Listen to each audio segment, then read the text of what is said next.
dire de plus? 3 questions seulement, suivant souvent la structure du quoi, comment, pourquoi, puisque ce sont les 3 questions qui peuvent nous guider vers la construction d'un commentaire de texte. Ces 3 questions, nous y avons répondu intégralement dans le livre du professeur, tout a été rédigé.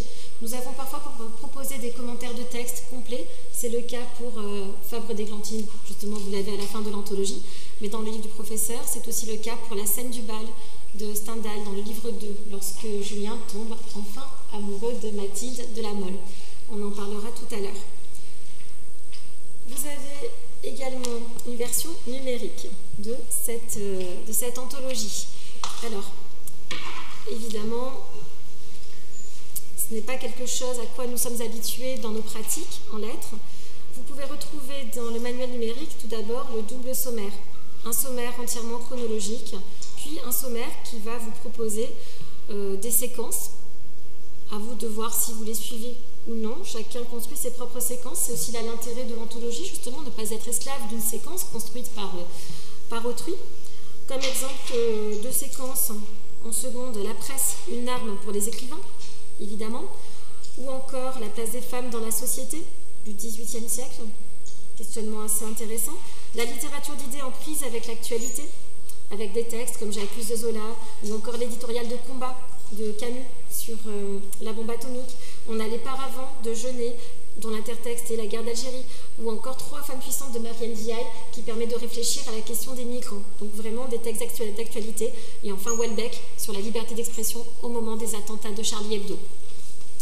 À ce propos, là encore, cette fois c'est au XIXe siècle, en face du texte de Victor Hugo consacré à la défense de la liberté de la presse, nous avons choisi, page 213, de proposer une caricature de Cabu, la couverture de son livre « Peut-on encore rire de tout ?» Parce qu'il nous semblait vraiment important de rendre hommage à ce caricaturiste tristement décédé. Et nous avons mis une vidéo que vous pourrez voir sur le manuel numérique enrichi, une vidéo dans laquelle il explique qu'il est prêt à mourir au nom de la liberté d'expression.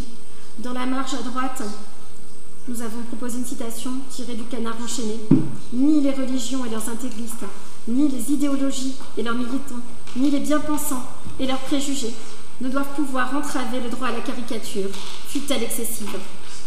Rien ne doit entraver le droit à la caricature d'après Cabu, et c'est aussi pour ça qu'il a été prêt à donner sa vie.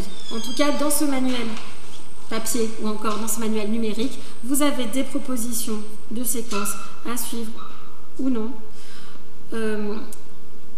Ce que je voulais vous montrer particulièrement sur ce manuel numérique, c'est avant tout, vous pouvez accéder à des ressources.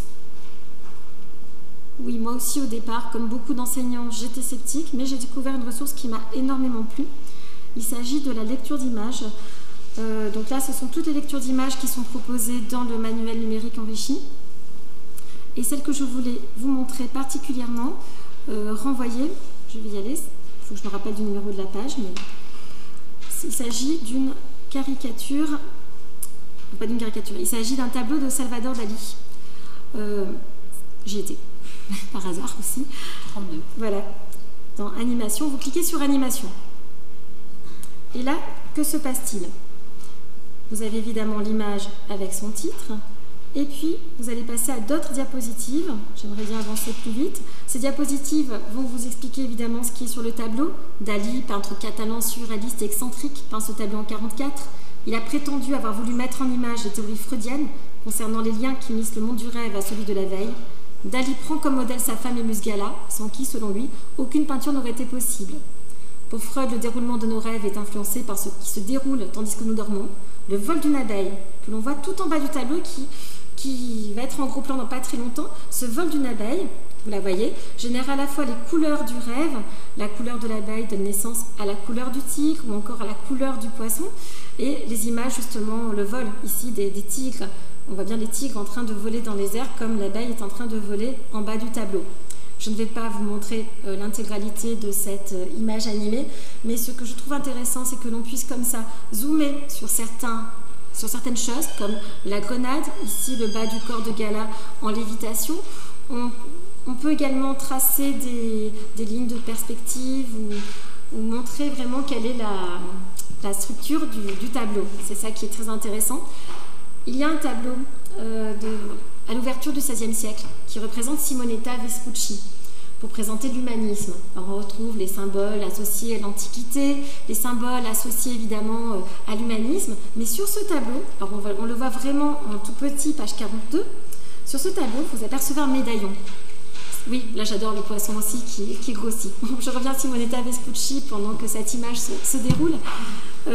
Sur la page 42, vous avez un tout petit médaillon, et sur ce médaillon, si vous regardez de près, vous verrez un satyre. Ce qui donne une dimension assez érotique à Simonetta Vespucci, qui devient un symbole de désir finalement pour le peintre.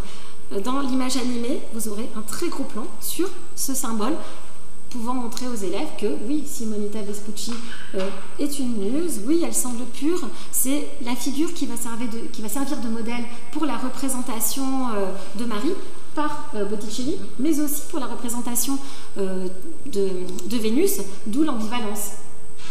Bon, c'est là l'intérêt des images animées, on peut vraiment voir des choses que l'on serait incapable de voir du premier coup d'œil sur un manuel. Voilà. Et en cela, on a un parallèle entre la lecture. Oui, je me permettais de faire une incise. En cela, on a finalement un parallèle entre les techniques que l'on utilise pour lire les textes littéraires et finalement que l'on retrouve dans la lecture de l'image, c'est-à-dire un travail très fin du détail, autant que des perspectives de plans beaucoup plus larges. N'est-ce pas? Voilà. C'est, je pense, d'ailleurs, les programmes mettent l'accent là-dessus, l'importance de coupler l'étude littéraire d'études artistiques diverses et autant variées que possible. Oui. Vous avez toujours dans ce livre numérique animé la possibilité d'écouter des textes lus par des comédiens. Alors, je vais me rendre sur la page consacrée à Louis-Ferdinand Céline, Voyage au bout de la nuit, parce que c'est un texte très intéressant. Alors, c'est la page à lire. Oui. Page. Est-ce que j'y suis? 1932. Voilà, j'y suis. Alors, là encore, il vous suffit de cliquer sur texte lu. Voilà. Céline, Voyage au bout de la nuit, 1930. Serais-je donc le seul lâche sur la terre, pensais-je. Et avec quel effort, perdu parmi 2 millions de fous héroïques et déchaînés et armés jusqu'aux cheveux, avec casque, sans chevaux, sur moto, hurlant, en auto, sifflant, tirailleurs, comploteurs, volant, à genoux, creusant, se défilant, caracolant dans les sentiers, pétaradant, enfermés sur la terre comme dans un cabanon pour y tout détruire. Allemagne, France et continent, tout ce qui est vrai. Bon. Ce qui est intéressant aussi, c'est ce que m'a montré Frédéric tout à l'heure, je vais voir si j'y arrive à mon tour, c'est qu'un élève peut s'enregistrer en train de lire ce texte, puis s'écouter pour voir quelles sont ses qualités, quels sont ses défauts. Il peut également faire écouter sa lecture à ses camarades, c'est assez intéressant. Alors je reviens là-dessus. Il peut également répondre aux incitations de l'enseignant, à savoir une lecture expressive du texte avec une intention précise et le commentaire de cette intention, c'est-à-dire assortir la démarche de la lecture du texte par un petit écrit personnel dans lequel l'élève explicite son intention précise au cours de la lecture, également des éléments techniques comme les ruptures, les pauses, le rythme, etc. Très bien. Alors, je ferme ici pour pouvoir accéder aux annotations. Donc, je vais dans Annotations. Dans Annotations, je clique là-dessus et c'est marqué disponible sur la version complète. On a changé de version entre-temps. Oui. Bon, donc on clique là-dessus, on enregistre, puis on peut écouter. Tu peux le montrer ? Tout à l'heure, si vous le souhaitez, s'il y a des questions, nous pourrons faire une démonstration. Et on peut mettre des exercices de manipulation. Et on peut ensuite mettre ceci sur Atrium. Bon. Je vous montre une dernière chose avant de laisser Régis Lefort vous présenter une séquence consacrée à la poésie du Moyen-Âge au XVIIIe siècle. Une dernière chose, là je vais dans Annoter. J'ai mon texte de Tristan Tzara, Cette manifeste d'Ada par exemple. Je suis à la page 279. Je suis avec les élèves, je décide de surligner les impératifs. Pour faire un poème dadaïste, prenez un journal, donc chacun surligne. Bon. Prenez, choisissez, je peux soigner tous les impératifs. Une fois que j'ai terminé, je sais que je n'ai pas terminé pour l'instant. Bon, une fois que j'ai terminé, je peux insérer une zone de texte pour préciser, pour dire pourquoi j'ai surligné les impératifs. Donc je mets normalement ma zone de texte, j'écris à l'intérieur de ma zone de texte recette de cuisine par exemple. Ici c'est comme une recette de cuisine. Je peux surligner infiniment, j'ajoute une zone de texte pour dire tiens c'est de l'ironie. Vous voilà un écrivain infiniment original et d'une sensibilité charmante. Donc l'élève peut surligner, il peut ajouter des annotations, il peut tracer des traits, mettre des flèches pourquoi pas, pour montrer certains points du tableau.